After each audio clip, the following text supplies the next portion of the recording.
Video में दिखाए गए नाम, वर्ण, व्यवसाय स्थान और घटनाएं सभी काल्पनिक है। इसका किसी मृत्यु व्यक्ति या जीवित व्यक्ति से कोई संबंध नहीं है। अगर इसका किसी वास्तविक घटना या चरित्र से कोई संबंध पाया जाता है तो यह मात्र एक संयोग होगा। इस वीडियो में कुछ डरावने तत्व दिखाए गए हैं और उसे परिपक्व को दर्शकों के लिए उपयुक्त है। बारिश की रात, मॉनसून, वो मौसम जिसमें बादल दिल खोल कर बरसते हैं। गीली मिट्टी की खुशबू भला किसे अच्छी नहीं लगती, पर अगर ये बारिश अपने साथ कुछ ऐसा ले आए जिससे पीछा छुड़ाना नामुमकिन हो जाए तो। यह कहानी 32 साल के समीर की सच्ची घटना पर आधारित है। उस रात वो अपने ऑफिस से घर जा रहा था। उस दिन उसकी एनिवर्सरी थी, पर उसे ऑफिस से निकलने में देरी हो गई थी। घर पर उसकी पत्नी रिशिमा उसका इंतजार कर रही थी, पर उसकी बाइक स्टार्ट ही नहीं हो रही थी। उसने सोचा कि बस आने का टाइम हो गया है तो क्यों ना वो बस लेकर ही चला जाए। बस स्टैंड तक पहुंचते पहुंचते आसमान में गरज रहे बादल बरसने लगे और देखते ही देखते बहुत ही तेज बारिश होने लगी। समीर अपना सूटकेस अपने सर पर रखकर बस का इंतजार करने लगा। समीर के कपड़े बुरी तरह भीग रहे थे कि तभी उसके ऊपर बारिश की बूंदें गिरना बंद हो गईं। समीर ने अपने साइड में देखा तो एक आदमी अपनी छतरी के आधे हिस्से से समीर को भीगने से बचा रहा था। समीर को यह देखकर बहुत अच्छा लगा और वो उस आदमी को देखकर मुस्कुराने लगा। उस आदमी ने हाथों में ग्लव्स, आंखों पर एक काला चश्मा और सर पर एक काली हैट पहनी हुई थी।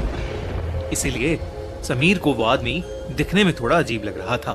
तभी वो आदमी समीर को देखकर कहने लगा, ये दुनिया कितनी अजीब है ना। कहीं बारिश है तो कहीं सूखा, कहीं जिंदगी है तो कहीं मौत। समीर के पास इस बात का कोई जवाब नहीं था। उसने बस मुस्कुराकर अपना सर हिला दिया। उसी समय समीर का फोन बज पड़ा। उसने पॉकेट से जैसे ही फोन निकाला, उसका फोन उसके हाथ से स्लिप होकर जमीन पर गिर गया। समीर जैसे ही जमीन से फोन उठाने के लिए झुका, उसे कुछ ऐसा दिखा जिससे उसकी रूह ही कांप गई।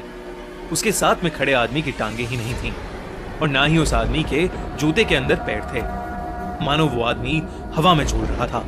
समीर के चेहरे का रंग बदलने लगा, पर उसने चुपचाप अपना फोन उठाया और उसके पैरों के बारे में सोचने लगा। समीर ने उस आदमी से दूर जाने का सोचा, लेकिन जैसे ही उसने अपनी नजरें घुमाई तो उसे दिखा कि अब पूरा बस स्टैंड खाली था। आसपास किसी ऑटो का भी नामो निशान नहीं था। वहां पर अब समीर और उस आदमी के अलावा और कोई भी नहीं था।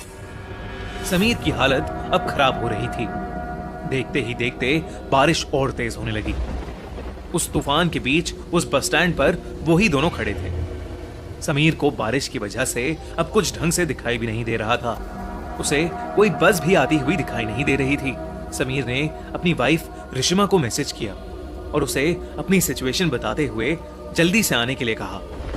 यह मैसेज लिखते ही समीर को उस आदमी की आवाज आई, रिशिमा को यहां बुलाना ठीक नहीं होगा समीर। ये सुनते ही समीर के पैरों तले जमीन खिसक गई।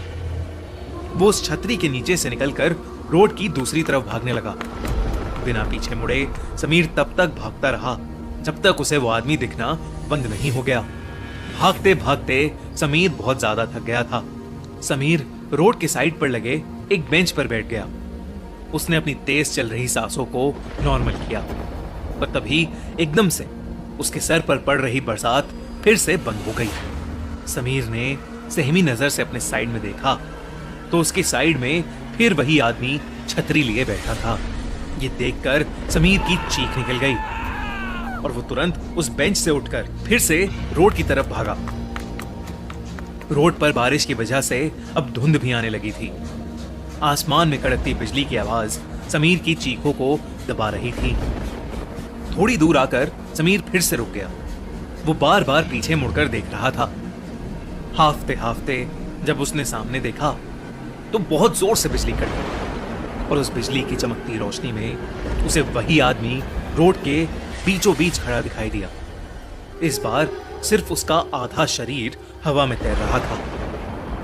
वो समीर को देखकर मुस्कुराया और उसने अपना चश्मा उतार दिया। उस आदमी की आंखें पूरी तरह से काली पड़ी थीं और उसमें से खून बह रहा था। तभी समीर को पीछे से एक बस के हॉर्न की आवाज आई। समीर ने पीछे मुड़कर देखा तो पीछे से एक बस आ रही थी। अचानक ही बहुत सारे लोगों की भीड़ भी उस बस की तरफ आने लगी। समीर को अपनी जान बचाने का और कोई रास्ता नहीं दिख रहा था। वो दौड़कर उस बस के पास पहुंचा। जैसे ही वो बस उस स्टैंड पर आई, सभी लोग धक्का मुक्की करके उस बस में घुसने की कोशिश करने लगे। उसी धक्का मुक्की में समीर उस भीड़ के बीच गिर गया। उसके पूरे शरीर पर लोगों के पैर लग रहे थे और समीर कुछ भी नहीं कर पा रहा था। बस के ड्राइवर ने भीड़ को हटाने के लिए बस को थोड़ा आगे बढ़ा दिया और समीर का आधा शरीर उस बस के नीचे कुचल गया। तड़पता हुआ समीर वहीं होश खो बैठा। तभी रिशिमा ऑटो से समीर की बताई हुई लोकेशन पर पहुंच गई। उसने समीर को रोड के बीच खून से लथपथ पड़ा देखा। उसके आसपास कोई भी नहीं था। रिशिमा समीर को जल्दी से हॉस्पिटल ले गई। समीर की जान तो बच गई, पर समीर ने अपने पैर हमेशा हमेशा के लिए खो दिए थे। वो अब फिर कभी भी चल नहीं सकता था। जब समीर ने अपने साथ हुई घटना बताई तो कोई भी समीर की बताई हुई बातों पर यकीन नहीं कर रहा था। पर जब रिशिमा ने उस बस स्टैंड से जुड़ी न्यूज रिपोर्ट्स को देखा तो उसके होश ही उड़ गए। रिशिमा ने देखा कि करीबन 10 साल पहले ऐसे ही एक केस में एक आदमी की मौत हुई थी और तब से लेकर आज तक हर साल मॉनसून के महीने में एक आदमी ऐसे ही हादसे का शिकार होता है। और पुलिस को बयान देते वक्त वो सभी एक अजीब सी काली आंखों वाले आदमी के बारे में बात करते हैं।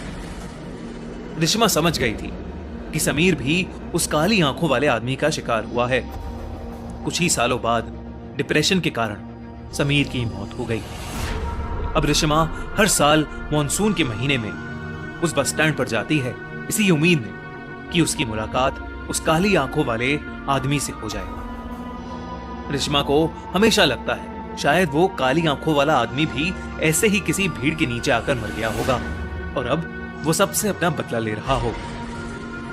रिशिमा उससे ये पूछना चाहती थी कि वो ये सब क्यों कर रहा है, पर रिशिमा को वो आदमी आज तक कभी नहीं मिला और शायद कभी मिलेगा भी नहीं।